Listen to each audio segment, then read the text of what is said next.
Una vez más, mis hermanos, aquí estamos en este nuevo día, estudiando la palabra de Dios, el capítulo diario que hemos estado llevando la secuencia, y para hoy corresponde el capítulo número 14 de 1 Corintios. 1 Corintios capítulo 14, después que el apóstol Pablo nos menciona los dones espirituales en el capítulo 12, la importancia de tenerlos, de desarrollarlos, después de en el capítulo 13 mencionarnos el don más importante que debemos tener, que es el don del amor, empieza el capítulo 14 diciendo lo siguiente. Capítulo 14, versículo 1. Seguid el amor y procurad los dones espirituales, pero sobre todo que profeticéis. Es decir, el apóstol Pablo aquí nos aconseja que sigamos siempre ese don maravilloso, ese don más importante que es el don del amor.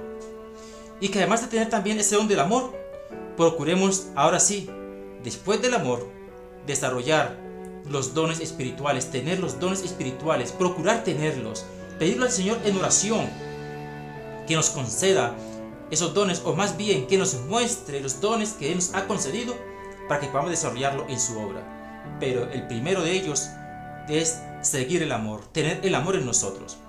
Pero cuando hemos procurado desarrollar, ejercer los dones espirituales que el Señor nos ha concedido, dice, pero sobre todos esos dones que Dios te concede, aparte del amor que es el más importante, los demás dones que Dios te concede, el más importante es que profetices. ¿Y a qué se referencia la palabra profetizar? Es predicar, es enseñar, es transmitir la palabra de Dios, transmitir el mensaje de Dios a las demás personas. Entonces el Señor, Él nos dice que sigamos siempre el amor, que es el más fundamental, el más importante de todos. Y que después de ello también procuremos obtener los dones espirituales, pero sobre todo que enseñemos, que prediquemos, que instruyamos, que transmitamos a otros el mensaje de la palabra de Dios. Y dice el versículo 4, el que habla en lenguas extrañas, a sí mismo se edifica, pero el que profetiza edifica a la iglesia. ¿Sabe? Ha habido mucha polémica en cuanto a los dones, especialmente el don de lengua. Porque algunos creen que hablar en lenguas extrañas es tener el Espíritu Santo, y entonces empiezan a hablar en público en lenguas extrañas que nadie absolutamente entiende. Y el apóstol Pablo dice claramente, el que habla en lenguas a sí mismo se edifica porque solamente él sabe lo que está diciendo. Pero aquel que profetiza, es decir, aquel que enseña, aquel que predica en el Espíritu y verdad, edifica la iglesia. Y ese es el don más importante, dice versículo 5, así que quisiera que todos vosotros hablaseis en lenguas, pero más que profeticéis, porque mayor es el que profetiza que el que habla en lenguas, a no ser que las interprete para que la iglesia reciba edificación. Hay muchas personas que acostumbran a hablar en lenguas extrañas en público, en lenguas totalmente desconocidas, y empiezan a decir una cantidad de cosas que no edifican la iglesia. Y el apóstol Pablo dice, bueno, si quieres hablar en lengua, si tienes el don de lenguas, ejércelo, pero para ti mismo y no para hablarlo en público, porque el don de lengua es para tu edificación, solamente personal. Y si lo haces en público, la iglesia no se edifica. Entonces más bien, o mejor, que prediques, que enseñes, que transmitas el mensaje de tal forma que la congregación la pueda entender. Y de esta forma la iglesia puede ser edificada. Dice el versículo 10, tantas clases de idiomas hay, seguramente en el mundo, y ninguno de ellos carece de significado. Pero si yo ignoro el valor de las palabras, seré como extranjero para el que habla, y el que habla será como extranjero para mí. Así también vosotros, pues que anheláis dones espirituales, procurad abundar en ellos para edificación de la iglesia. Es decir, si yo ignoro el significado de las palabras de otro, soy un extranjero para él y él para mí. Es decir, no nos entendemos. Es como yo hablar con una persona de alguien cuyo idioma yo no sé. No sé lo que esa persona está hablando. Puede decirme cualquier cantidad de cosas, por más buenas que sean y edificantes, pero solamente para él, porque para mí no, porque no me beneficia. El apóstol sigue diciendo, ¿qué pues? Oraré con el espíritu, pero oraré también con el entendimiento. Cantaré con el espíritu, pero cantaré también con el entendimiento. Porque si bendices solo con el Espíritu, el que ocupa lugar de simple oyente, ¿cómo dirá el amén a tu acción de gracias? Pues no sabe lo que has dicho. Hermanos, si bien el don de lenguas es una característica también que el Señor dio a sus discípulos, a sus seguidores, este debe ser utilizado solamente si edifica a alguien.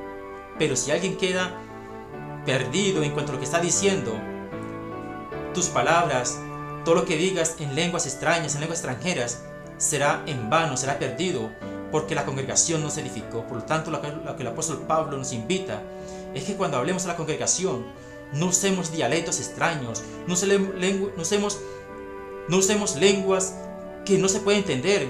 Inclusive dentro del nuestro propio idioma, hay dialectos sofisticados que personas de corto conocimiento, de poco estudio, no pueden comprender y quedan perdidos. ¿De qué sirve que yo hable técnicamente con palabras sofisticadas cuando en la iglesia habrá muchos que no podrán edificarse porque no entenderán qué significan esas palabras técnicas? Es mejor que hablemos con palabras sencillas, palabras claras, que todo mundo pueda recibir y pueda edificarse realmente, pueda recibir el mensaje y pueda sentir satisfacción. Y de esta forma entonces habremos hecho correctamente la obra de Dios. Dice el versículo 20, hermanos, no seáis niños en el modo de pensar, sino sed niños en la malicia, pero maduros en el modo de pensar. Es decir, ya no nos comportemos como inmaduros, creyéndonos superiores, mejores, porque hablamos palabras sofisticadas, palabras técnicas, palabras en otro idioma. Seamos más bien niños en la malicia, pero maduros en nuestra forma de pensar, de analizar las cosas correctamente, con madurez. Dice el versículo 23, si pues toda la iglesia se reúne en un solo lugar, y todos hablan en lenguas, y entran indoctos e incrédulos, ¿no dirán que estáis locos? Pero si todos profetizan, y entra algún incrédulo o indocto, por todos es convencido, por todos es juzgado, lo oculto de su corazón se hace manifiesto, y así, postrándose sobre el rostro, adorará a Dios, declarando que verdaderamente Dios está entre vosotros. Cuando los discípulos recibieron el don de lengua, lo hicieron de tal forma que las personas que oían su mensaje entendían. Si nosotros miramos Hechos capítulo número 2, nos damos cuenta que cuando ellos recibieron el don del Espíritu Santo y hablaron en lenguas diferentes, todas las personas que habían de diferentes idiomas, en diferentes naciones, escucharon a los apóstoles hablar en su propio idioma. Mientras los apóstoles hablaban, transmitían el mensaje, ellos entendían claramente en su propio idioma lo que el Señor les estaba transmitiendo a través de los apóstoles. En esta forma es útil el don de lengua para hablar a aquel que no entiende, de quien no hablamos su idioma, pero que el Espíritu Santo nos utiliza para que esa persona entienda el mensaje en su idioma, así como lo hizo con los apóstoles. Pero no cuando hablamos lenguas que ni siquiera existen, lenguas raras o palabras técnicas sofisticadas que dejan perdido al oyente. Por eso dice, si algún incrédulo entra y escucha hablando lenguas raras, dirá, estos están locos. Pero si enseñas, más bien profetizas, induces, transmite la palabra de Dios, ese indocto, esa persona que entra, ese incrédulo, va a entender claramente y podrá reconocer la verdad, podrá ser convencido y adorar a Dios en espíritu y en verdad. Entonces lo que debemos hacer nosotros es simplemente permitir que el Espíritu Santo hable a través de nuestra vida, de nosotros, para que los oyentes puedan entender claramente el mensaje de Dios. Dice el apóstol Pablo que Dios no es Dios de confusión, que si algo se habla debe ser entendido por todos los oyentes, porque Dios no es Dios de confusión, sino aquel que instruye a los santos, es un Dios de paz, y todas las cosas deben hacerse decentemente y con orden. No haber desorden, no debe haber habladuría, griterías, confusión de voces dentro del mismo recinto, sino que cada uno hable por turno, con decencia, con respeto, con reverencia, para que no haya confusión, sino que haya paz y armonía. Dice nuevamente, hágase todo decentemente y con orden. Te invito a que concluyamos con una oración. Amado Padre Celestial, gracias Señor, te damos porque tu palabra es la verdad. Y porque en ella podemos comprender, Señor, qué es lo que tú realmente quieres para tu iglesia. Y es que tu iglesia sea edificada, que la iglesia pueda ser construida, pueda ser alimentada por tu palabra. Padre amado, llévanos cada día a ser reverentes delante de ti, a enseñar tu palabra con sabiduría, con la inspiración del Espíritu Santo, de tal forma que tu iglesia pueda ser edificada cada vez que hablamos, y que todo lo que hagamos, Señor, lo hagamos decentemente y con orden para ti, Señor, para reverenciarte como tú realmente lo mereces. Bendice, Señor, a cada hijo tuyo que escuche tu palabra. Bendice, Señor, a cada hijo tuyo que también transmite tu palabra, que enseña tu mensaje, para que el Espíritu Santo sea quien obre en cada corazón y dirija cada palabra para bendición de nuestras vidas. Te lo pedimos todo y te lo agradecemos en el nombre de Cristo Jesús. Amén.